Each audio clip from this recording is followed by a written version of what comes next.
Howdy, my name's Andrew Jarrett. I'm a program manager with the Cyber Readiness Center here at TEACS, and today I'm going to talk to you about the cybersecurity career path.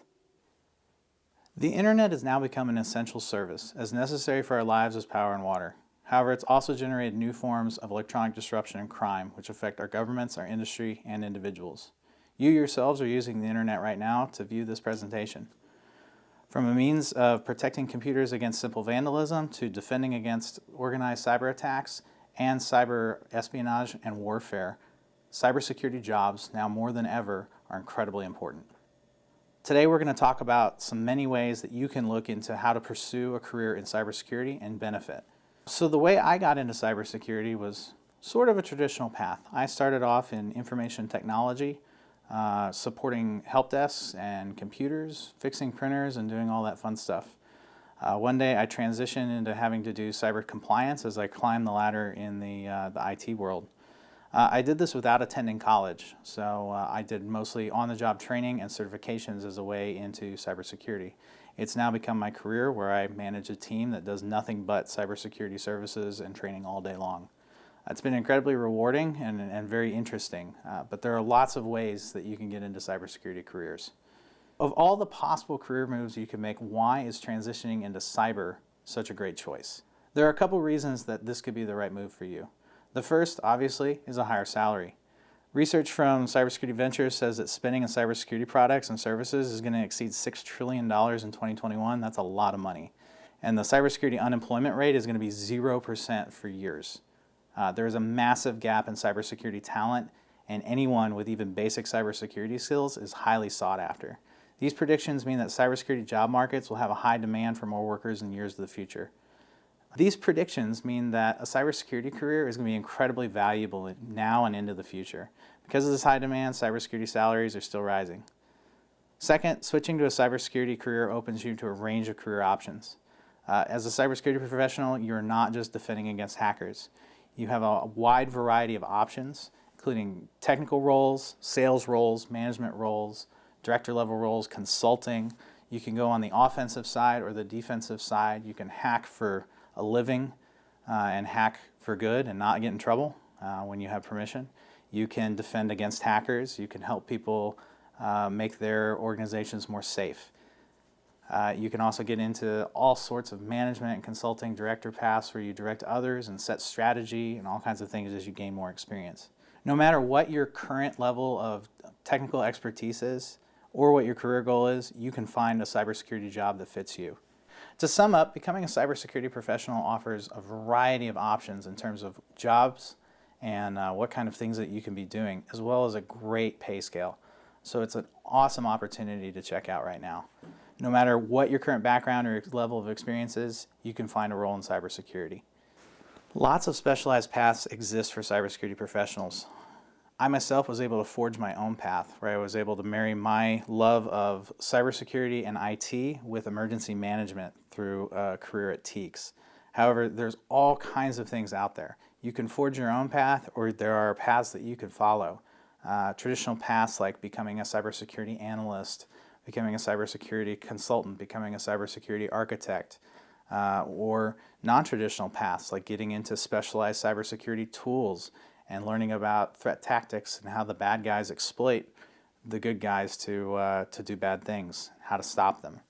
A recent salary survey showed that cybersecurity professionals were expected to increase 7% in a year.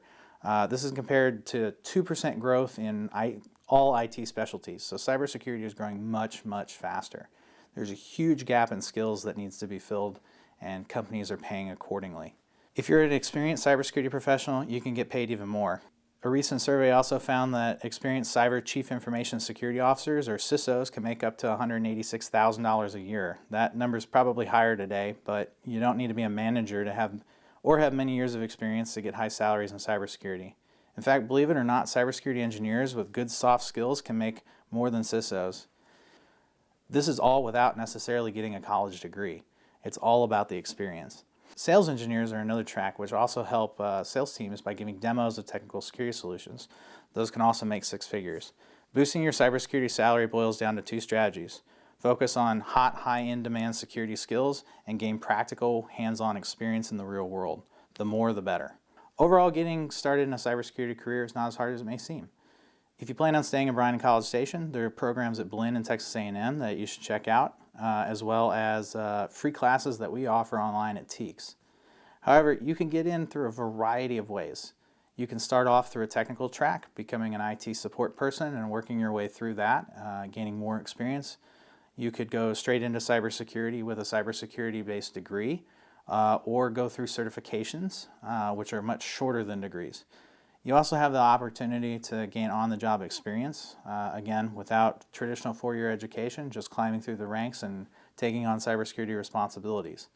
The industry is moving so quickly that it's very difficult for higher education to keep up.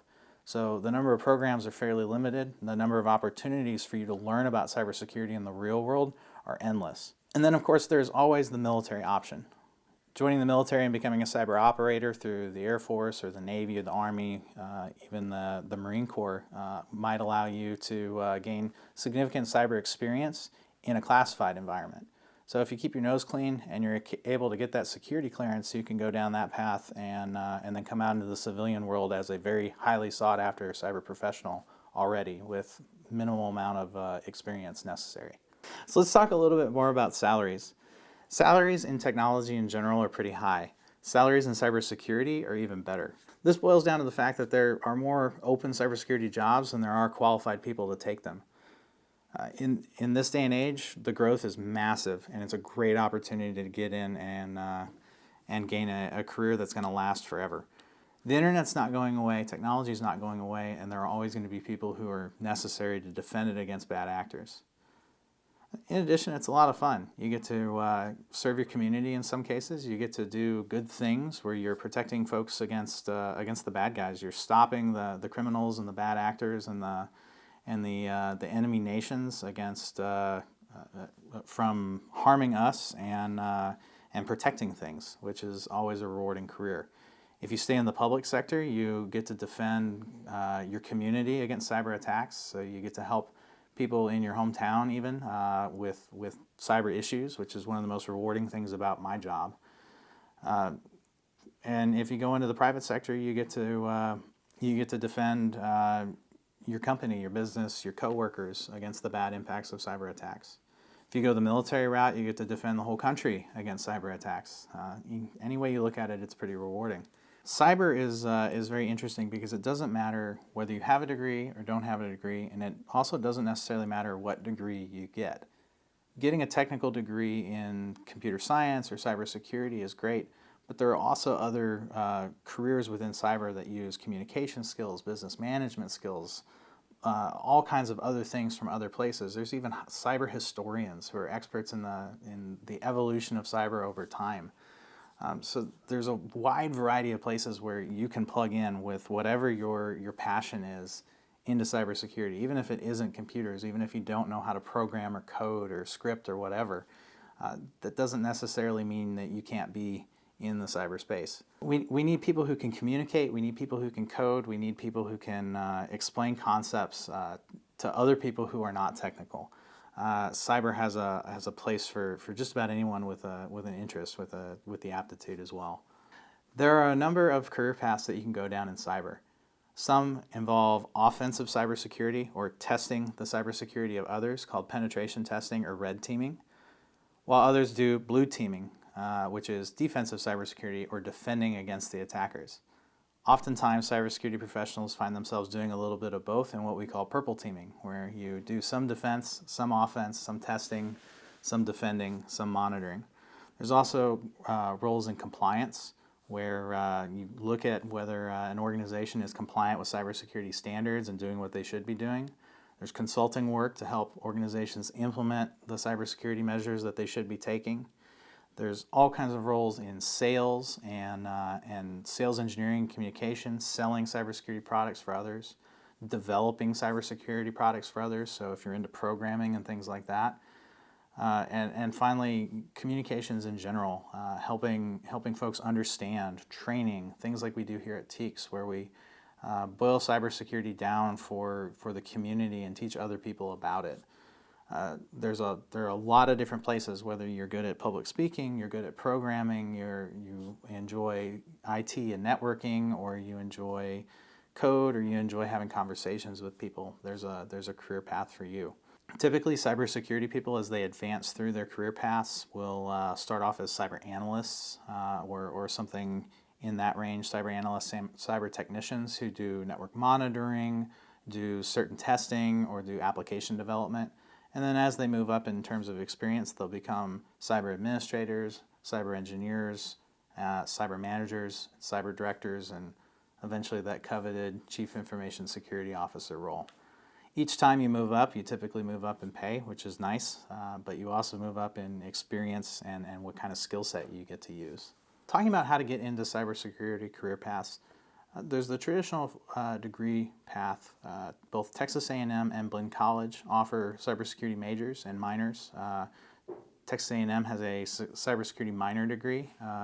Blinn College has an Associates of Applied Science in Cybersecurity. Both are great programs. There's also the military track. The Air Force and the Navy especially are hiring cyber operators right now, and they'll train you from scratch and allow you to come out not only with cybersecurity experience, but also with a security clearance, which is highly, highly sought after. And then finally, there's on-the-job training. You can learn as you go. You can start in an IT career as an IT technician, IT analyst, and move your way up and transition into cyber as you get more experience. Cyber and technology are combined. They are joined at the hip, so becoming good at one allows you to transfer into the other without major issue. No matter what track you go down, there are a number of TEACS trainings that you can take. TEACS offers a variety of free online courses that you can take in your spare time that are actually worth college credits. Those are a great place to start to determine whether or not you're interested in cybersecurity and start seeing the various aspects of cybersecurity in practice.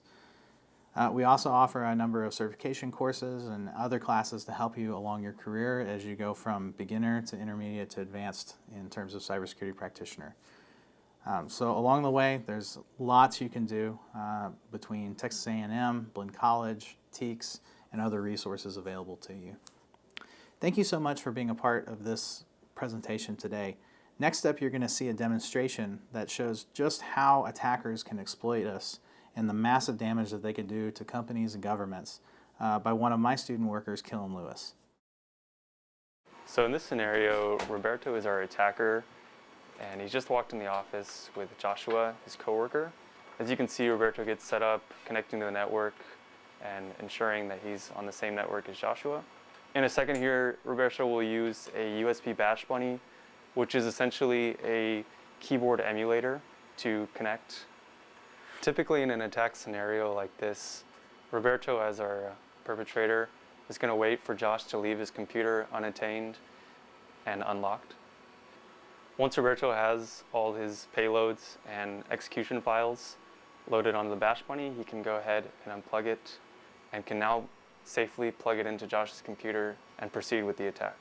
After the attack is completed, Roberto can safely eject the storage device and return back to his computer as if nothing happened. In total, the attack takes roughly less than 10 seconds, but it is extremely deadly because what Roberto has now is a reverse shell and can execute any commands from over the network without Josh knowing. Josh can resume work and know little to nothing about what's going on. Essentially, Roberto owns his computer and can run, execute, and even download or any files he wants to Josh's computer. Even after Josh is logged off of his computer, Roberto can install malicious software that will continue to run upon every startup of Josh's computer.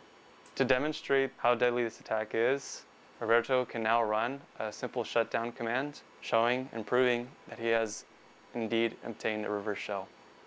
As of now, Josh probably expects that he's been hacked, but he still doesn't know who the perpetrator is. So he gives the call to his boss and tells him what's going on. Attacks like these aren't super common in the industry, but they do end up costing companies millions of dollars each year when they do launch a successful attack. In addition to what we just discussed, I wanted to give you a quick demonstration on some of the techniques that are used by many hackers to exploit the confidentiality, integrity, and availability in many systems. Okay, so I hope everyone already knows that clicking on random links is generally a really bad idea. This is a common threat that usually takes place in the form of an email, and we refer to them as phishing attacks. It's a simple trick where someone violates your trust and attempts to steal your information, or even in extreme cases, gain access to your computer. And while the average cost of a phishing attack for a mid-sized company is roughly $1.6 million, because this is still so effective and many people are falling for these types of attacks, cybersecurity professionals are still developing a myriad of different techniques to actively prevent and remediate these threats. Let's take a look at some demonstrations showing what happens when someone falls for a phishing scam and what they can do to prevent it. So currently I'm using VMware. It's a virtualization and cloud computing software running on the server here in our office. Virtualization is just kind of a fancy way of saying, hey, I'm a computer that runs other computers and their software. So I have two machines running. The one on the left is our attacker computer, and the one on the right is our victim computer. Typically how this works is the perpetrator attempts to elicit fear, curiosity, and/or a sense of urgency out of the target, so that when the target is prompted to open an attachment or fill in sensitive information like a username, password, or credit card number, they are likely to comply. On our attacker machine, we have sent some emails to our victim containing malicious links, PDFs, and documents that look like they're coming from real people. And then on our victim machine, we can see these emails in our inbox. And I'm going to show you what happens when you click on one of these links. So here we can see some of the emails that we received, like John Guy at itsupport@google.com, Shaquille Oatmeal at yahoo.com, Wells Fargo, Bob, Tyrell Wellick, Amazon, and Dr. Evil. I'm going to use this one just because it's easiest. And on our attacker machine, we set up a listener. So let me go ahead and show the jobs. We set up two listeners, one on port 80 and then one on port 443. This is commonly known as HTTP and HTTPS. So when the user connects to this website, we should open up and spawn a interpreter shell that will give us full access to the computer. Here you can see that the link is hyperlinked, so we don't actually know where it's forwarding to. This is a common technique used by scammers to get you to click on something that you really shouldn't be. Anyway, so if we open up this link, we can see that we're forwarded to another address, a non-secure address, and just the text, it works. And if we come back here onto our attacker machine,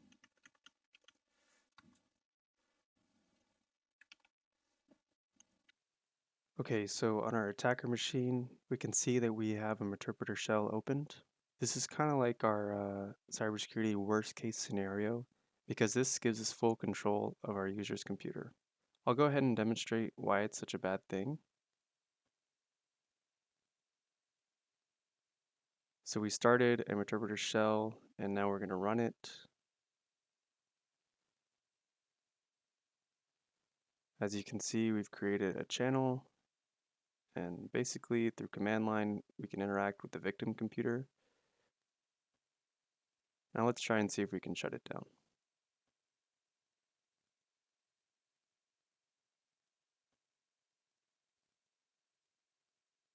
So hopefully you learned something, and that was quite illustrative of how easy it is for attackers to gain access to your computer if you fall for one of their scamming links or phishing emails. A couple steps you can do to ensure that you don't fall for these attacks are to always use a password manager. LastPass is pretty good. That way you don't enter any information over the web that's insecure and that the hackers can use in plain text to enter into another website. Another way is to always check the links before you click on them. So in the demonstration that I showed, you saw how a link that was supposedly okay forwarded us to another address and was not okay. So one way you can check the links for security is to copy the link address and simply paste it. You don't have to paste it in your web browser because you might accidentally click on it. But here we can see that this address is clearly not the one that they sent us.